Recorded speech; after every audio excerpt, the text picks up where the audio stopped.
Hey friends, tonight you're not dreaming about flying. You're dreaming about flying faster than sound. You're about to board the British Airways Concorde en route from New York to London. A flight so fast they serve dinner at supersonic speeds and still land before the sun can catch up. This is no ordinary trip. This is flight BA002, departing JFK bound for Heathrow. In just over 3 hours, not 6, not 7, 3. You'll be traveling at Mach 2, 60,000 feet above the Atlantic, watching the sky turn from blue to indigo as the world falls away beneath you. But before we take off, you'll want to get comfortable, because this story doesn't start on the tarmac. It starts at your door. There's no need to call for a car. British Airways already sent one. The black chauffeur-driven service sedan glides up in front of your apartment in Manhattan. The driver in a pressed gray suit, cap in hand, calling you by name. He opens the rear door.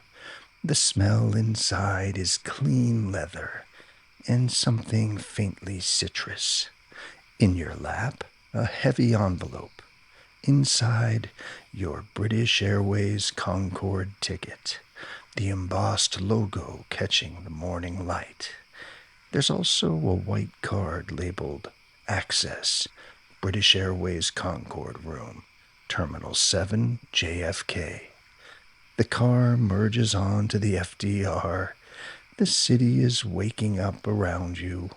Newspaper stands, honking taxis, steam rising from manhole covers. But in the car, there's only quiet.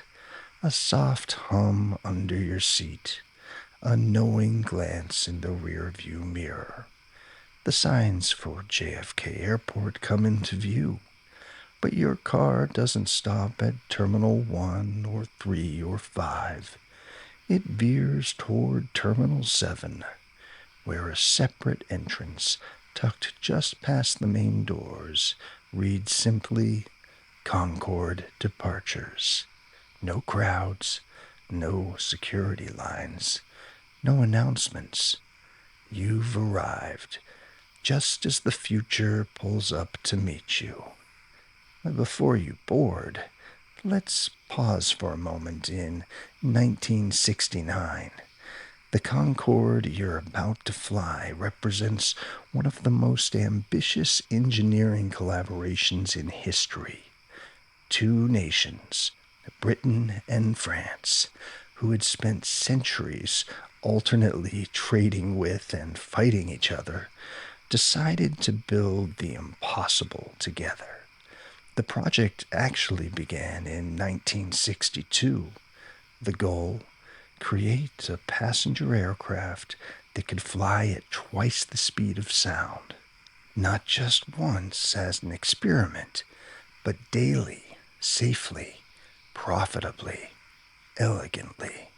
The challenges were staggering. At Mach 2, the aircraft's aluminum skin heats to over 200 degrees Fahrenheit from air friction.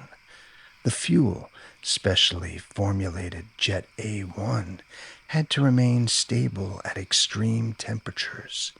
The engines needed to operate efficiently at both subsonic and supersonic speeds, switching between the two completely different aerodynamic regimes. The wing design alone took years to perfect. Traditional swept wings wouldn't work. Instead, engineers created a delta wing, a triangle that could slice through supersonic air while remaining stable at landing speeds. And the droop nose? Pure innovation. At supersonic speeds, the long, pointed nose provided perfect aerodynamics. But during takeoff and landing, It blocked the pilot's view of the runway, so they made it hinged, tilting down 5 degrees for taxi, 12.5 degrees for takeoff and landing. Only 20 Concordes were ever built. 14 entered commercial service. The development cost? Nearly $15 billion in today's money. But in 1976, when the first commercial flights began, none of that mattered to passengers. What mattered was this: you could eat breakfast in London and lunch in New York. You could attend a morning meeting in Paris and be home for dinner in Manhattan. You could fly faster than the Earth rotated. The Concorde wasn't just an airplane. She was a time machine. Now back to Terminal 7 at JFK. This isn't just a lounge. It's a low whisper with champagne service. You walk through a quiet corridor and into the British Airways Concorde room, tucked into a discreet corner of Terminal 7. Only passengers booked on flight BA002 to London or BA001 to New York are allowed inside. The lighting is golden and low. The armchairs are wide and quiet. There's soft carpet underfoot and no departure boards overhead. You aren't here to check times. You're here to begin. A staff member in a Navy uniform greets you by name, not by scanning a barcode, but by remembering your face. Would you care for a glass of Laurent Perrier before departure? Or perhaps Twinings tea served in proper bone china? There's a cold buffet, smoked trout, croissants, ripe fruit, but no one's in a hurry. In the corner, a man reads the Financial Times. Another is finishing a handwritten note on heavy stationery. You drift toward the floor-to-ceiling windows, and there she is. Concorde GBOAC, or as they called her, Alpha Charlie. British Airways livery. That unmistakable droop nose. The white skin soaks up the sunlight like a blade just pulled from ice. She's smaller than you expected, sleeker, more like a rocket that decided to wear a tuxedo. And in less than an hour, you'll be flying on her twice the speed of sound. The Concorde room reveals its secrets slowly, not through conversation. The wealthy rarely announce themselves, but through observation. At the window table, a woman in a Chanel suit checks her Cartier watch and makes notes in a leather-bound planner. She's traveling to London for a board meeting tomorrow morning, then flying back to New York the same evening, of course. 2 continents, 1 day. Only Concorde makes that possible. Near the bar, a gentleman with silver hair and Savile Row tailoring speaks quietly into a telephone. Investment banker, most likely.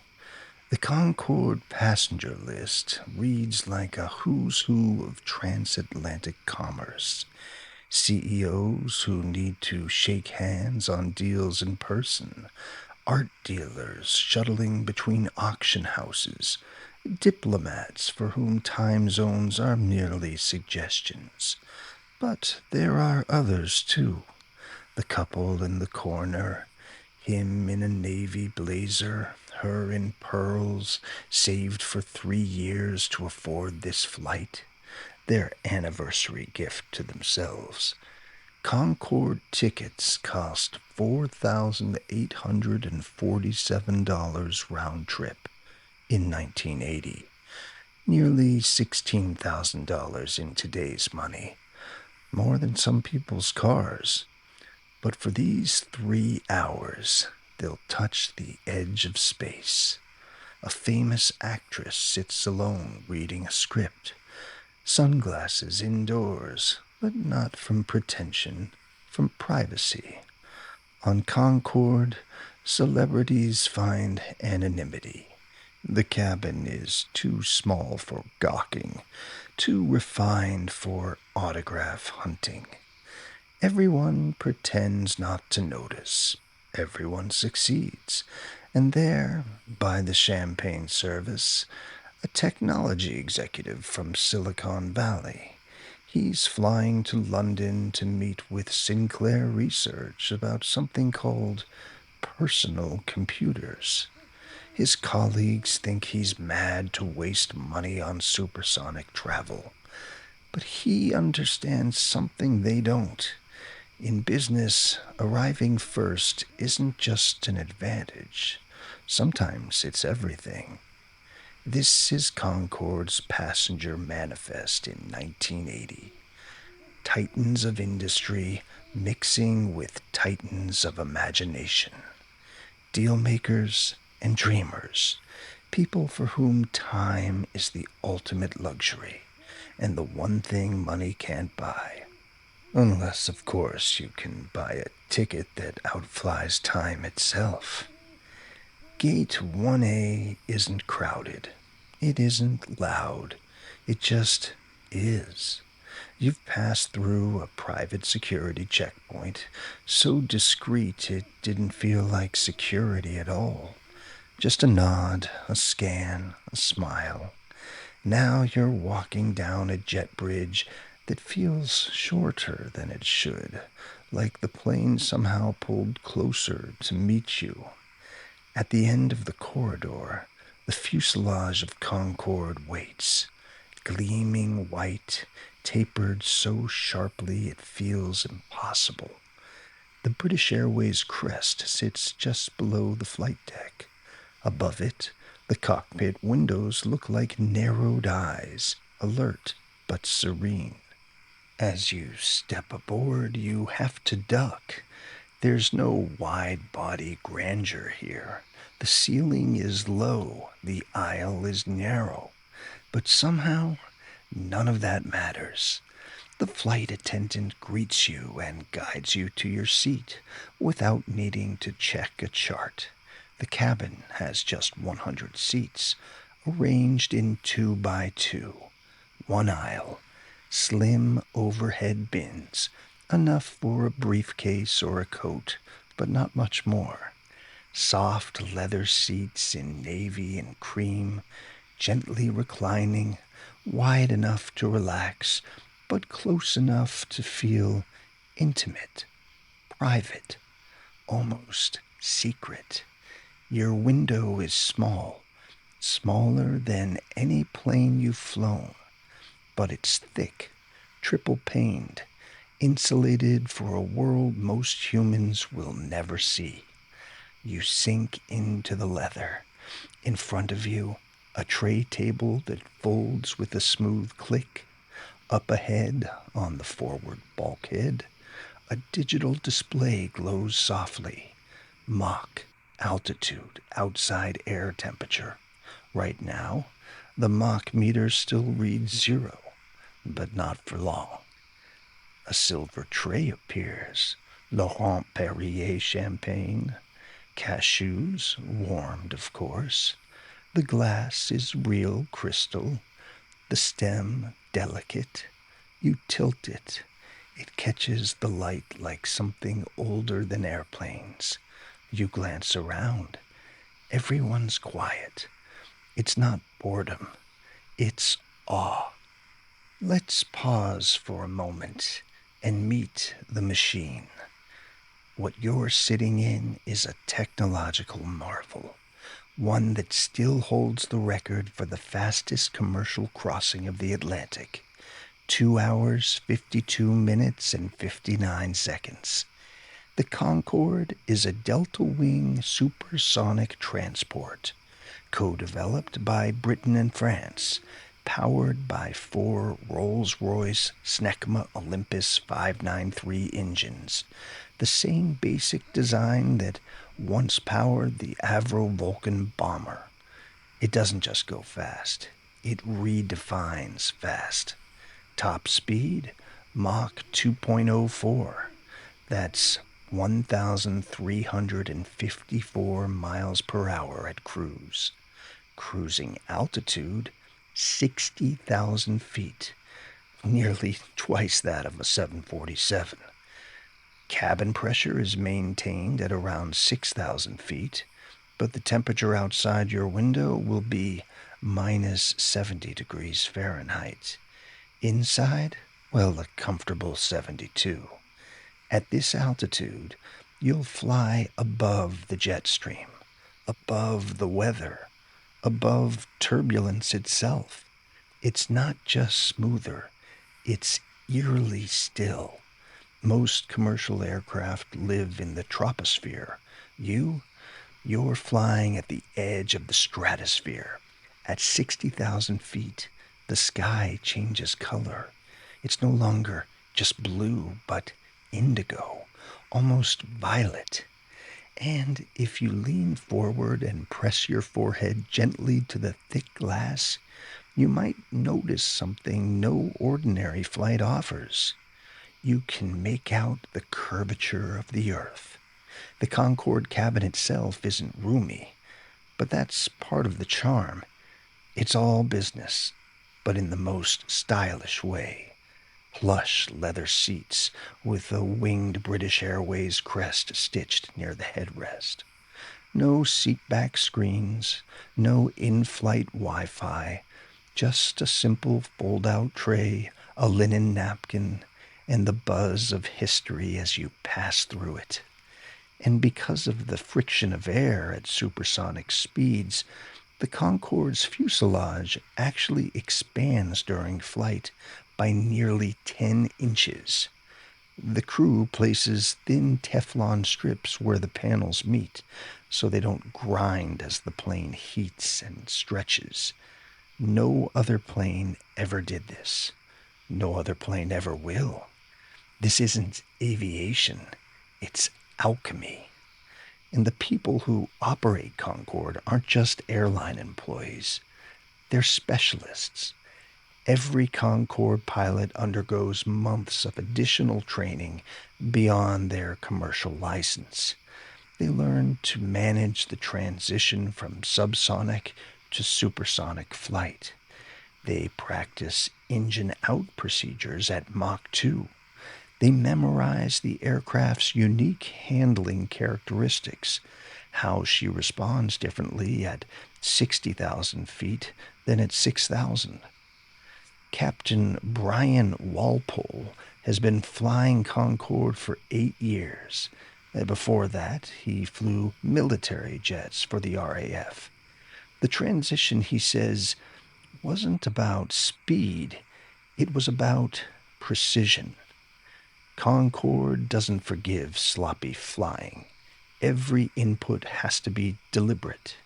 Today's flight engineer, Sarah Mitchell, monitors 150 different systems during flight. Fuel temperature, engine pressure ratios, cabin altitude, hydraulic flows, and at supersonic speeds, margins for error shrink. A fuel pump failure that might be routine on a 747 could ground Concorde for days. And the cabin crew? They're selected specifically for Concorde service, not just for their experience, but for their ability to create an atmosphere of calm luxury in a cabin smaller than most corporate jets. Flight attendant Margaret Holbrook has served on Concorde for 5 years. People board expecting something extraordinary, she explains. Our job is to make the extraordinary feel natural. Champagne at Mach 2? Well, of course. Perfectly heated plates at 60,000 feet? Naturally. The crew operates with Swiss watch precision. Because they have to. Concorde's schedule is unforgiving. The slightest delay ripples through international time zones. Passengers have connecting flights, business meetings, theater tickets. At JFK, the ground crew has exactly 90 minutes to turn the aircraft around, unload passengers, refuel, restock catering, perform safety checks, and board the next group.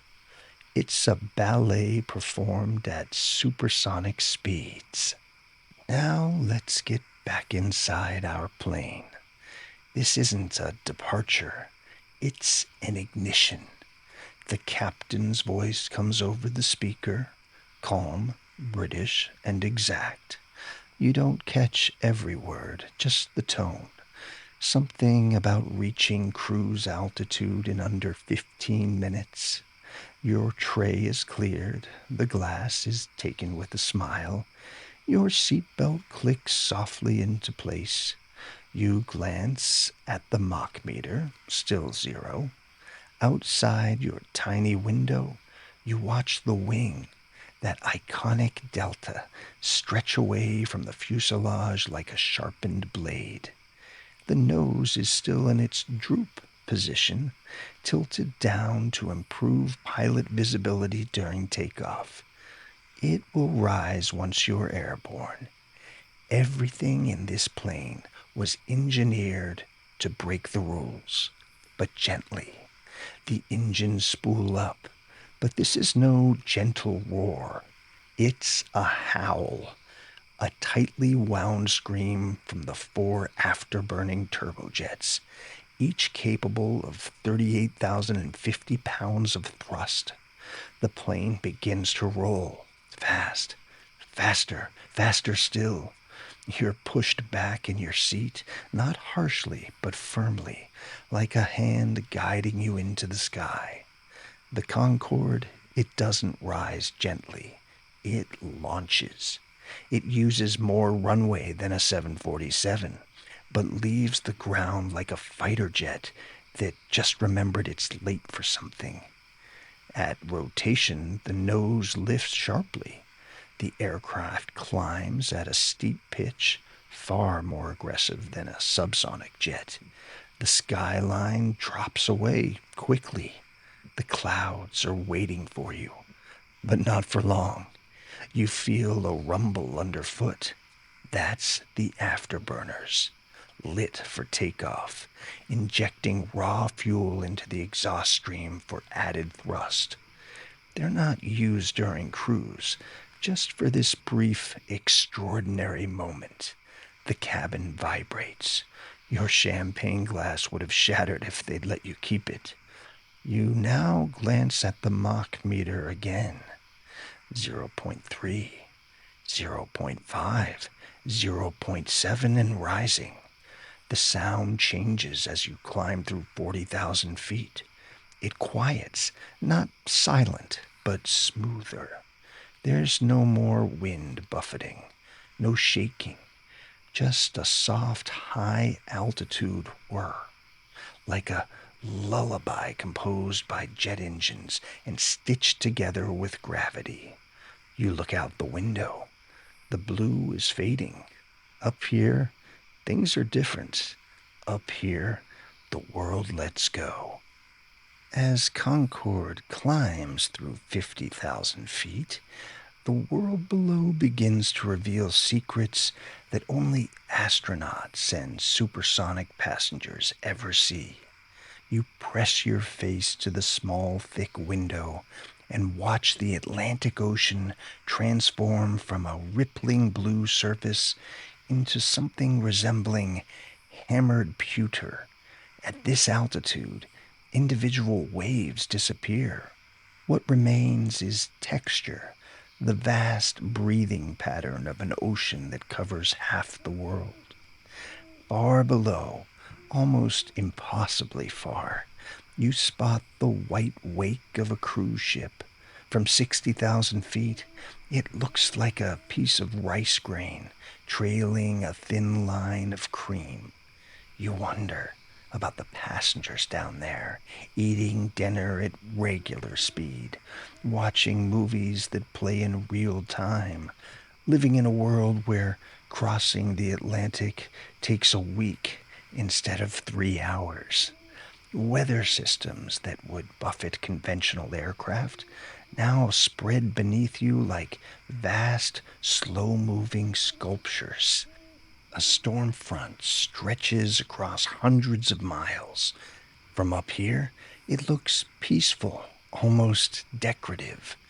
Cotton candy clouds tinged with gold from the afternoon sun that you're racing to catch up with.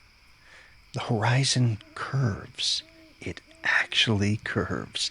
It's not something you read about or see in photographs. It's geometry made visible. The edge of the world drops away in both directions, confirming what you intellectually knew but never viscerally felt.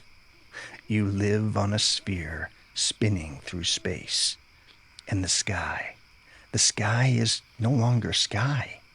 At 60,000 feet, you're in the liminal zone between atmosphere and space. The blue has deepened to indigo, then to something almost approaching violet. Stars would be visible if you knew where to look. The sun, which should have set an hour ago back in New York, hangs in the western sky like a cosmic timepiece that you're successfully cheating. Below, the shipping lanes of the North Atlantic trace invisible highways across the ocean. Occasionally, you spot another aircraft, a 747 or DC 10, crawling along at 35,000 feet. From your perch, it looks stationary, like a toy plane glued to blue paper. You're moving so much faster than anything else in the sky that they might as well be standing still. This is what speed looks like from the inside. The world slowing down while you break free from its ordinary rules. You are now cruising at 60,000 feet and twice the speed of sound. There's no announcement when it happens, no dramatic music, just a faint dip in engine tone, a slight shift in cabin pressure, and the number on the speedometer quietly ticking past Mach 1.0. The sonic boom, that thunderclap ripple in the sky, happened behind you, somewhere over the Atlantic. You don't hear it. No one on board does. You're too far ahead of the sound you made. The captain might mention it over the PA in that unfazed British drawl. We've now gone supersonic and will continue to accelerate to just over Mach 2. You glance back at the readout. Mach 1.4, 1.6, 2.01, 2.03. Then it holds, locked in, twice the speed of sound, 1,350 miles per hour. You are now traveling faster than a bullet. Outside the window, the sky isn't blue anymore. It is indigo, a color most people will never see in person. The kind of color astronauts describe when they look down from low Earth orbit. But you're not looking down. You're floating within it. The clouds are gone. The weather is gone. You are cruising in the lower stratosphere, far above turbulence, above storms, above the breath of the world. If you were on a normal flight, you'd still be reaching 30,000 feet. Here, you're already twice as high and done with coffee service. The wing outside your window doesn't flex. Delta wings don't flutter like modern jets. It's a fixed geometry, an arrowhead slicing through wind too thin to fight back. Oh, and the temperature out there? Minus 70 degrees Fahrenheit, give or take. But the skin of the aircraft is warm to the touch, because at this speed, friction heats the entire airframe. The Concorde actually stretches in flight by as much as 7 to 10 inches from nose to tail.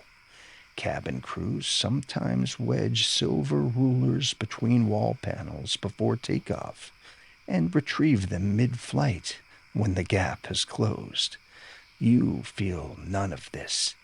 Inside, it's smooth, warm, pressurized to about 6,000 feet, like flying in the Rockies.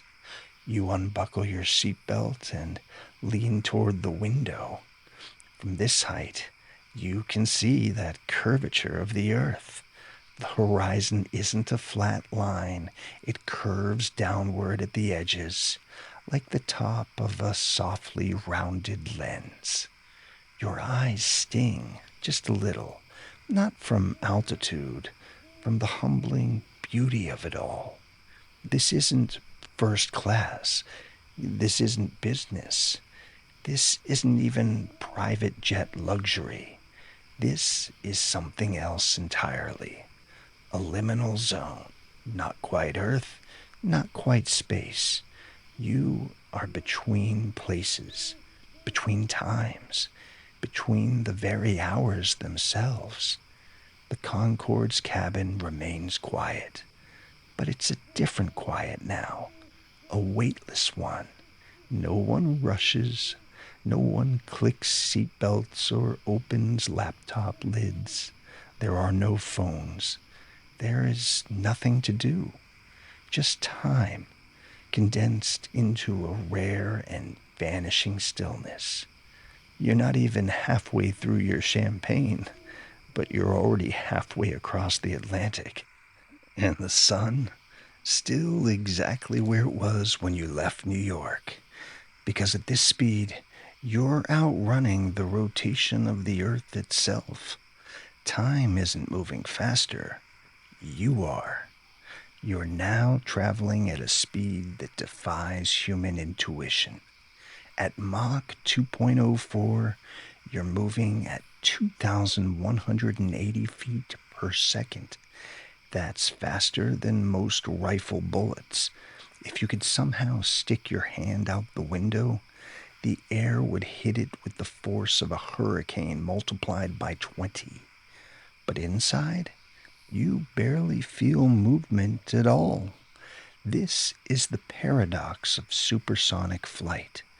The faster you go, the smoother it becomes. At these speeds, you've left turbulence behind entirely.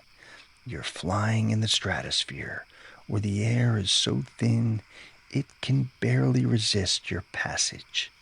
The science is beautiful in its complexity. As Concorde approaches Mach 1, shock waves begin forming over the wing surfaces. The air can't get out of the way fast enough, so it compresses into invisible walls of pressure. These shock waves create that sonic boom, a rolling thunderclap that follows the aircraft across the ocean. But here's what's remarkable. The boom doesn't just happen once. It's continuous. As long as Concorde flies supersonic, she's trailing a carpet of compressed air behind her, a wake in the sky that extends from nose to tail. The boom reaches the ground as a double crack, first from the nose shock wave, then from the tail. On a calm day, fishing boats in the North Atlantic can hear Concorde pass 11 miles overhead. Inside the cockpit, Captain Walpole monitors the center of pressure, the point where all aerodynamic forces balance. As fuel burns off, this point shifts Too far forward, and the nose pitches down. Too far back, and she becomes unstable. So fuel is automatically transferred between tanks during flight, not just to maintain balance, but to keep the aircraft trimmed for maximum efficiency. It's a continuous dance between gravity, lift, thrust, and drag, performed by computers that didn't exist when the aircraft was designed. The engines themselves are marvels. At takeoff, they operate like conventional jets, but as speed increases, adjustable ramps redirect airflow, essentially turning them into ramjets. They're the basic design that powered the supersonic bomber programs of the 1960s, adapted for passengers, champagne service, and three-course meals. And the heat? At Mach 2, friction heats the aircraft's skin to temperatures that would be uncomfortable to touch. The passenger windows are warm. The fuselage expands. Even the fuel heats up, requiring special cooling systems. But none of this intrudes on your experience. You sip your wine. You watch the curved horizon. You exist in a bubble of calm while physics performs miracles around you. This is engineering as poetry, mathematics as magic. This is why they built Concorde. Dinner at 1,300 miles per hour. The meal service begins with a soft touch to your shoulder, not a tray slapped onto your lap, but a moment, a pause, a smile. Would you like to begin with caviar or smoked salmon? Your seat is comfortable, but not large. Each one is just 17.5 inches wide, barely wider than a modern economy seat. The aisle is narrow, only wide enough for one person at a time. The entire cabin is just 6 feet 7 inches across at its widest point. There are no lie-flat beds, no private suites, but you don't miss them. The intimacy of the cabin creates its own hush. Passengers speaking softly, glasses chiming like wind chimes far off. The ceiling curves low, the walls slope inward. It's closer to a luxury train car in the sky than a jumbo jet. And yet, this meal could be served in a Michelin-starred restaurant.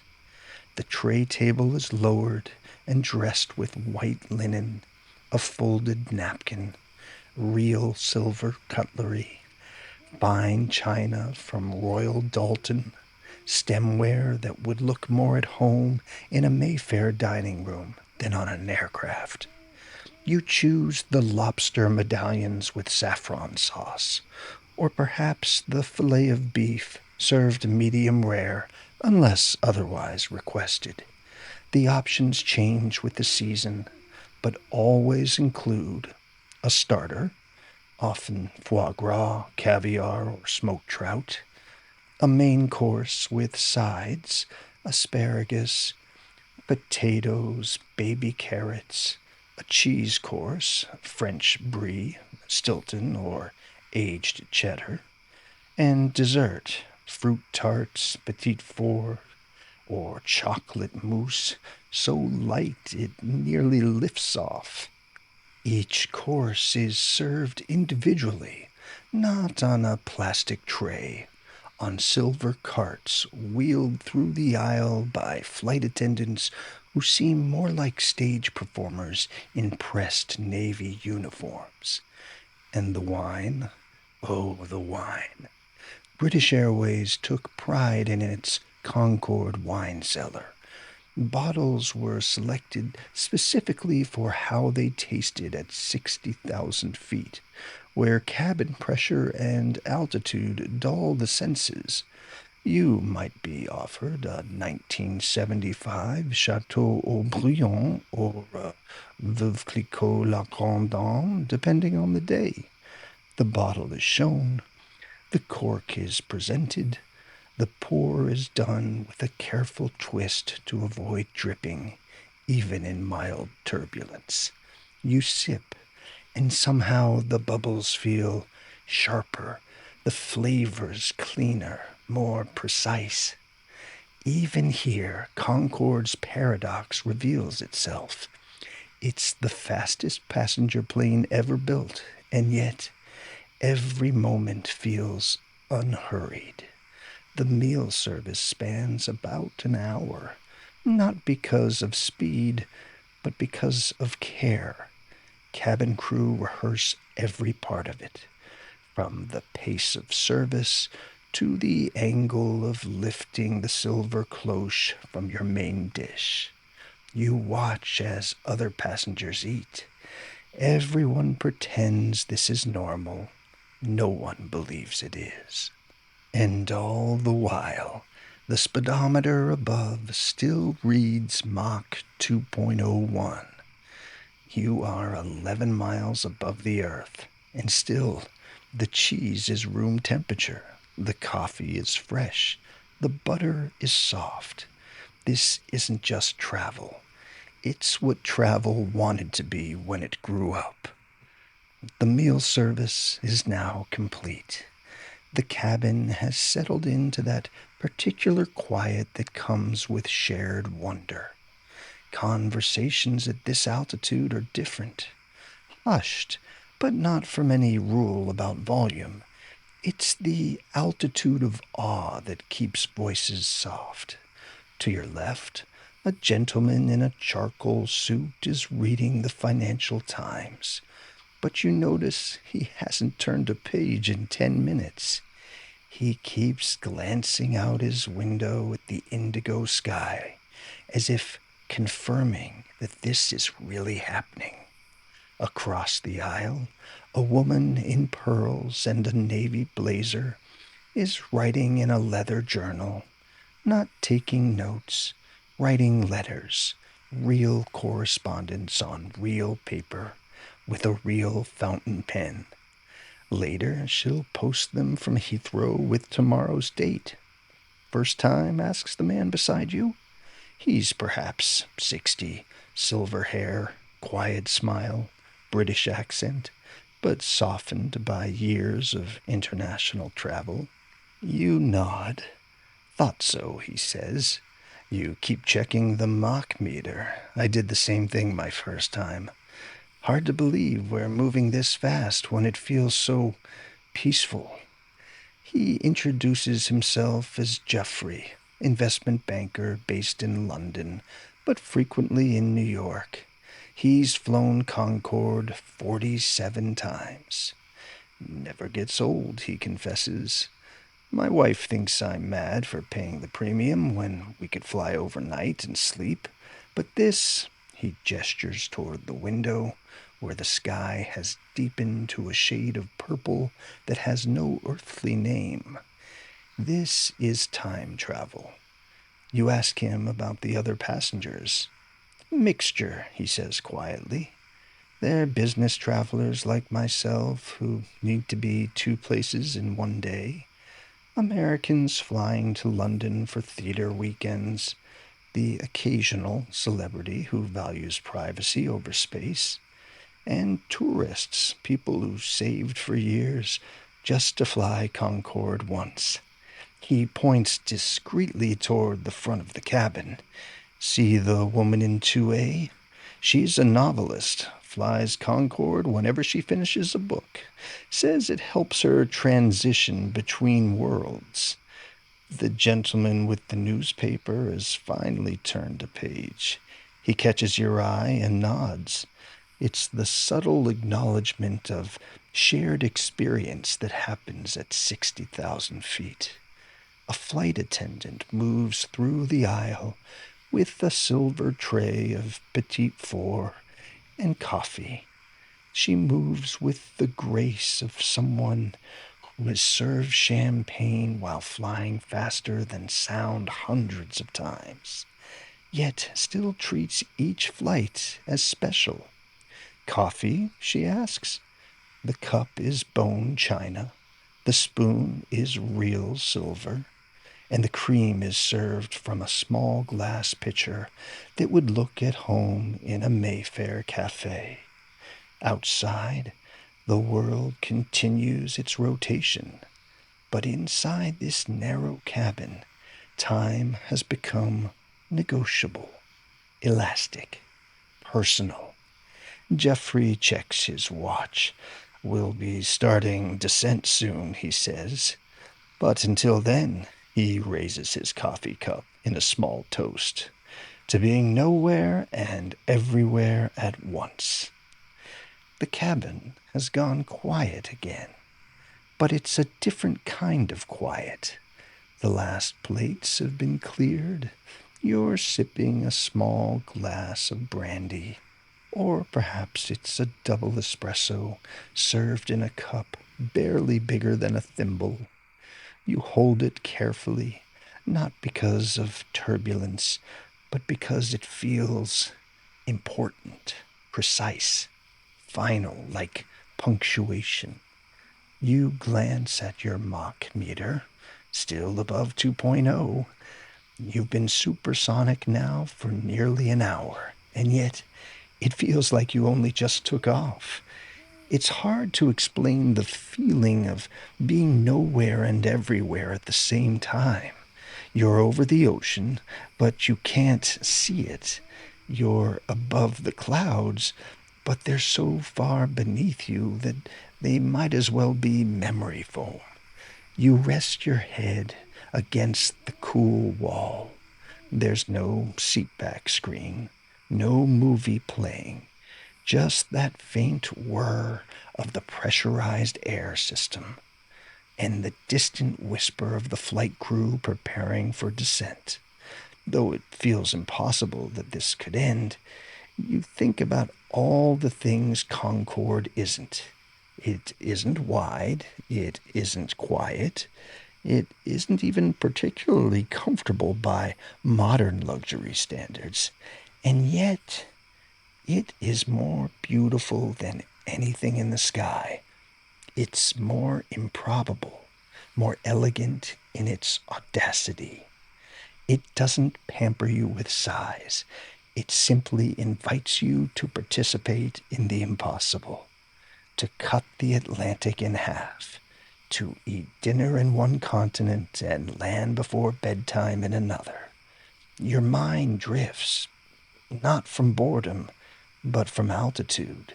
This high, the mind starts to glide. You think about how strange this all is, how temporary, how finite. They only ever built 20 Concordes, only 14 ever flew commercially, and now none do. Oh, but for these few hours, right here, in this seat, she still flies. You close your eyes, and for a moment, you're not flying at all. You're floating, somewhere between speed and stillness, between past and future, between your last sip and London. You open your eyes and look around the cabin. I mean, really look. 100 passengers, each paying $4,847 for a round-trip ticket in 1980 dollars, which is nearly $16,000 in today's money, for just 3 hours. It seems absurd until you consider the mathematics of time itself. The businessman 2 rows ahead, the one with the Hermes briefcase and the Patek Philippe watch.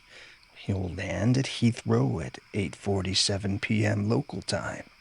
He'll take a car to his hotel, shower, sleep 8 hours, attend a 10 in the morning meeting in London, close a deal worth millions, and catch the 7:30 p.m. Concorde back to New York. He'll arrive at JFK at 5:30 p.m. before he left London.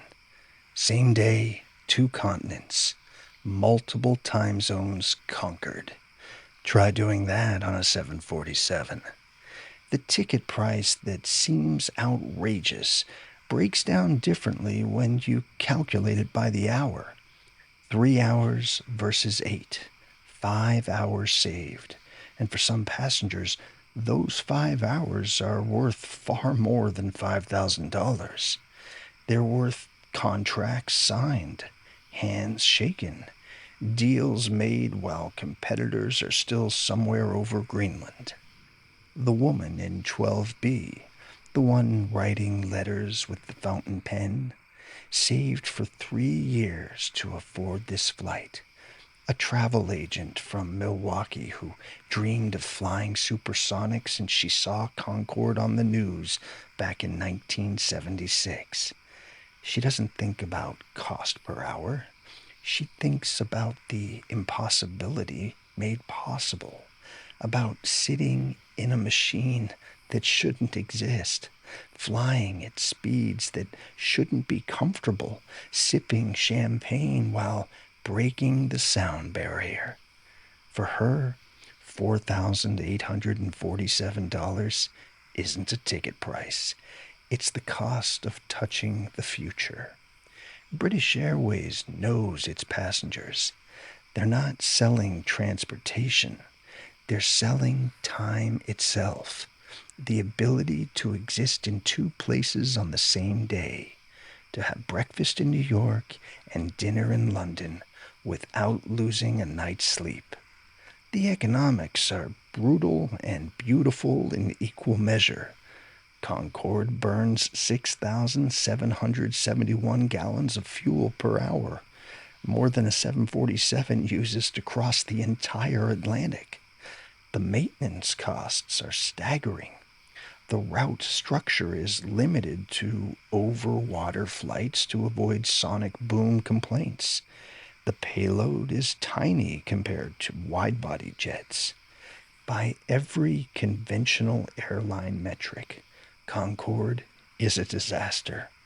But conventional metrics don't account for magic. They don't calculate the value of impossibility made routine. They don't measure the worth of arriving before you left. And in 1980, only two airlines fly Concorde, British Airways and Air France. Together, they serve exactly 4 routes: London, New York, Paris, New York, and seasonal service to Washington and Barbados. That's it, the entire supersonic passenger network. Yet, these routes carry some of the most powerful people on Earth: CEOs, heads of state, celebrities, diplomats, people for whom time isn't money. Time is everything. The ticket you're holding represents more than transportation. It's a membership card to the most exclusive club in aviation. Faster than sound, higher than weather, closer to space than any commercial passenger will fly for decades to come. Now, while you rest in the quiet cabin, Concorde continues to perform miracles you'll never notice. Right now, as you sip your Armagnac, the aircraft is automatically adjusting itself for optimal supersonic flight. Fuel is being transferred between 7 different tanks, not just to maintain weight and balance, but to keep the center of gravity within precise limits as fuel burns off. The fuel system itself is a marvel. Unlike conventional aircraft, Concorde carries fuel in the wings, the fuselage, and even in trim tanks at the very tail. As weight shifts, pumps automatically move fuel to maintain perfect balance. It's like a bird constantly adjusting its wing position, except it's done by computers and hydraulics. Temperature control is another invisible miracle. At Mach 2, The outside air temperature is minus 70 degrees Fahrenheit, but friction from supersonic flight heats the aircraft's skin to over 200 degrees Fahrenheit. The passenger cabin exists, though, in a carefully maintained thermal bubble, heated on the inside surface, cooled on the outside, with the sweet spot maintained at a comfortable 72 degrees. The windows you're looking through are engineering marvels themselves. They're not just glass, they're laminated, heated, and designed to withstand pressure differentials that would destroy conventional aircraft windows. The heating elements prevent ice formation and ensure clear visibility even at stratospheric altitudes. And those engines, right now, they're operating in a regime that would be impossible for conventional jet engines. The air entering the intakes is being slowed from supersonic to subsonic speeds through a series of carefully designed shock waves. The inlet ramps automatically adjust to optimize airflow, a process that happens thousands of times per second. The navigation systems are equally impressive. At these speeds, ground-based navigation aids become less useful. Concorde relies on inertial navigation. Essentially, the aircraft knows where it is by remembering where it's been and calculating its position based on speed, time, and direction. It's accurate to within a few hundred feet across the entire Atlantic. Even the pressurization system is special. At 60,000 feet, you're above 99% of the Earth's atmosphere. The cabin is pressurized to the equivalent of around 6,000 feet, higher than Denver, but low enough to remain comfortable without oxygen masks. All of this happens invisibly, automatically, while you enjoy your meal and watch the curved horizon. Concorde doesn't just fly fast. She redefines what fast means while making it feel effortless. It's technology so advanced it feels like magic, and magic so refined it feels like inevitability. This is why, 40 years later, we still haven't built anything to replace her. The spell doesn't break. It lowers you gently back to earth. A soft chime, then the captain's voice, calm, clipped, and oddly regretful. We'll begin our descent into London shortly. Local time is just after 8 p.m., and the weather at Heathrow is a touch foggy as ever. You glance at your watch. You left New York less than 3.5 hours ago, and yet here you are, nearly across the ocean, barely wrinkled. The afterburners have long since disengaged. The Concorde no longer roars. She glides, bleeding altitude like an artist fading out the light. You feel the descent, but just barely. There's no sudden drop, just a gradual shift in pressure, a gentle nudge that you are, in fact, still bound by gravity. The Mach meter slowly ticks down. 1.8, 1.3, 0.98, back below the speed of sound. You exhale, realizing you've been holding your breath, not from nerves, but from wonder. The flight attendants begin to make their final pass through the cabin, clearing cups, refolding napkins, straightening headrests that were barely touched. Their uniforms remain immaculate, not a wrinkle, not a hair out of place. They've served 100 passengers a three-course meal at 1,350 miles per hour and made it look like choreography. You catch a glimpse out the window And London doesn't appear all at once. It emerges in layers, a dull silver smear of clouds, the faint orange grid of sodium vapor streetlights, the slow twinkle of headlights curling around roundabouts. The cloud ceiling is low, as always. This is Heathrow, where fog isn't weather, it's tradition. The Concorde's nose droops again for landing, that famous tilt designed to let the pilot see the runway during final approach. No other plane had to do that. No other plane could. The runway lights rise to meet you. Touchdown is crisp, not harsh, not lazy, just precise. The wheels kiss the ground, and for a moment you hear that howl again as reverse thrust kicks in. Concorde decelerates fast. Short runway, high speed, tight schedule. And then you coast. She doesn't taxi like a jumbo jet. She moves like she's still airborne, quietly resentful of being back on the ground. A discreet Range Rover pulls up beside the aircraft as you park. Not a jet bridge, not a crowd, just stairs, a gentle breeze, and a private vehicle to whisk you toward Terminal 1's exclusive Concorde arrivals area. No long queues here. No baggage reclaim chaos. Your luggage is already waiting in a separate room. Your driver is holding a small white card with your name printed in black block letters. He nods. Welcome to London.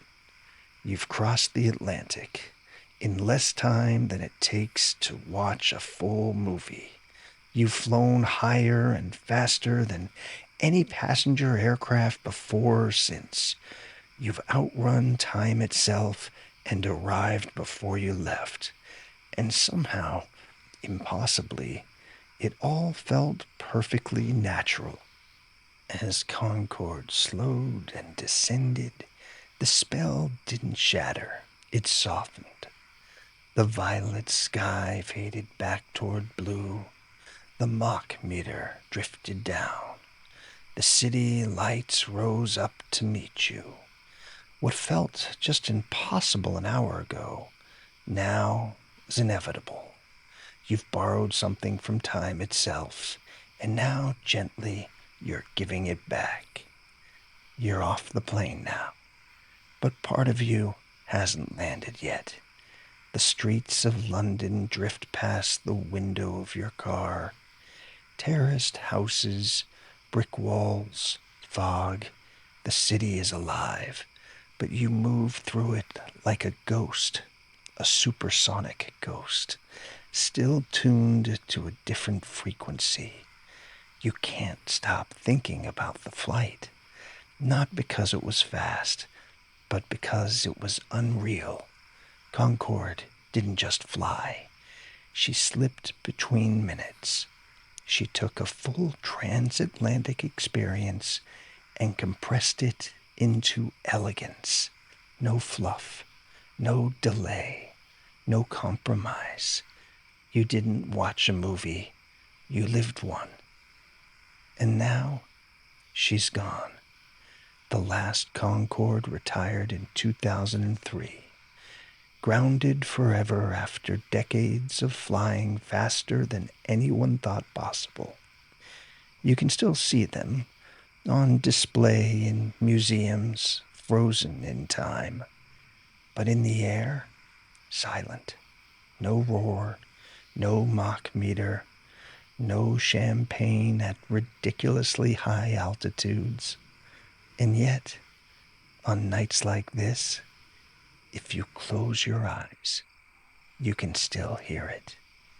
The hum, the heat, the hush, the sky turning from blue to indigo, the Thames snaking silver below as London emerges from the dusk. The spell not breaking, but completing. You can still feel the acceleration in your chest, the curve of the earth out your window, the way time folded around you like a pressed napkin. You can still sit in that narrow leather seat, hold that thin glass stem, and tilt your head toward violet skies. You can still fly, because tonight you already did. Good night.